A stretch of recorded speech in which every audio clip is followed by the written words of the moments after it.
Welcome to the College Investor Audio Show, where we talk about the biggest issues impacting millennial money, from student loan debt to side hustles to building wealth. We will show you how to get out of debt so that you can build real wealth for the future. Fear. It's the number one thing holding people back from investing in the stock market.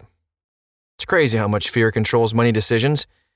Today, on the College Investor Audio Show, how to overcome the fear of investing in the stock market. Let's get started. So we recently surveyed the College Investor readers on what's holding them back from investing. Fear was talked about a lot. Here's some of the things that were shared. I'm uncertain about investing after the stock market crash a few years ago. I know I need to invest, but I don't want to lose money. I think about starting to invest almost daily now, but I just can't do it. I want to get a better return on my money, but I'm not sure about the risk. I was doing my taxes and I realized that I really hadn't invested outside of my 401k.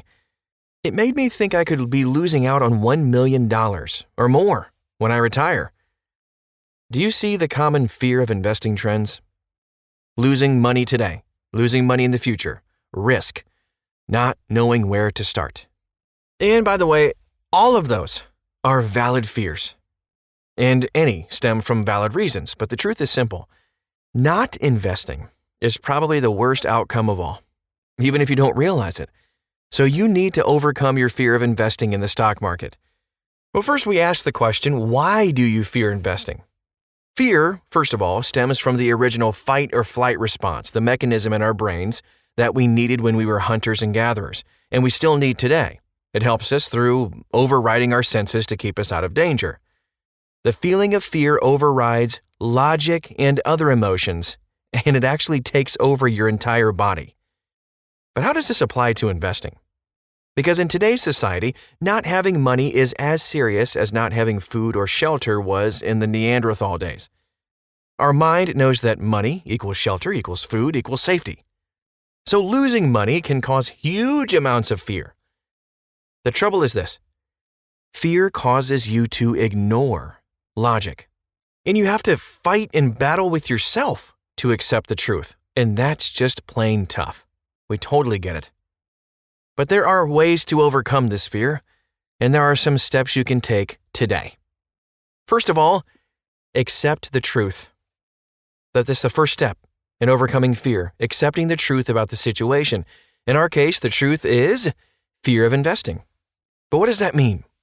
It's typically a fear of losing money or a fear of the risk involved with your money. It could also be not knowing where to start, which just increases anxiety that you might make mistakes with your money. But the truth is, investing in broad index funds or the total stock market is the best way to grow your money over the long run, like 30 plus years or more.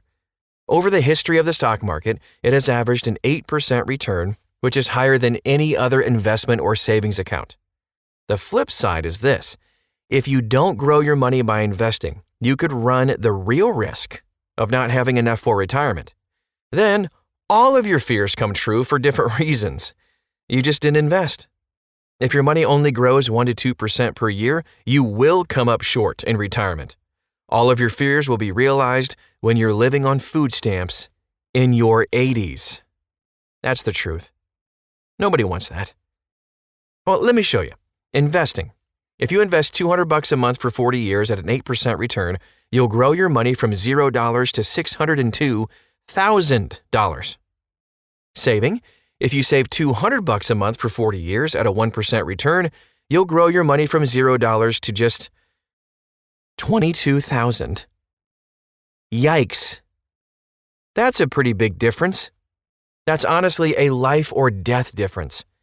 You should be fearing not investing instead of the other way around. Here's the second step. Agree on change. So you've accepted the first step, which is accept the truth. You have to agree with yourself. Remember that internal battle we were talking about earlier? To change. The change can be very simple. Maybe set an action plan to move towards that change. With investing, the change has to be overcoming your fear of losing money. So, your change could involve steps. 1, educate yourself on investing. You can read How to Start Investing at thecollegeinvestor.com. 2, read a book We have tons of really, really good books and our picks for the best books out there at thecollegeinvestor.com. Number 3, open an account. This is a crucial step. This could be your 401k, maybe a Roth IRA, or just a regular brokerage account, anything. And then number 4, go ahead and deposit some money into the account, but keep in cash. Number 5, then invest a small portion when you're ready. If you set up the plan, you're more likely to accomplish it later. And if you don't know where to start, you can consider something like a robo-advisor or even a financial planner. You can check out Vanguard's personal advisor services for a low-cost option. We have a link at thecollegeinvestor.com. Secure a solid ground. That's our next step. And our third and final one, by the way. You have to build on your bases and set up a new solid ground. It's like building a foundation for a house.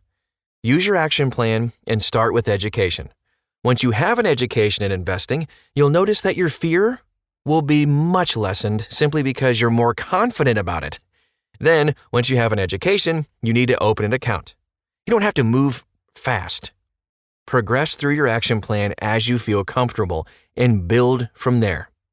Doing this over and over again will slowly help you overcome your fear of investing and losing money. Education is key. And boy, do we have you covered. At thecollegeinvestor.com, type in the name of this podcast into the search bar. You'll find this article with all the links and resources we talked about today to get you started. Oh, man, can't wait to see all of the stories of people who overcame their fear of investing and are now sitting on a nest egg of millions of dollars because they just started. Thanks so much for stopping by today, and we'll talk to you again real soon.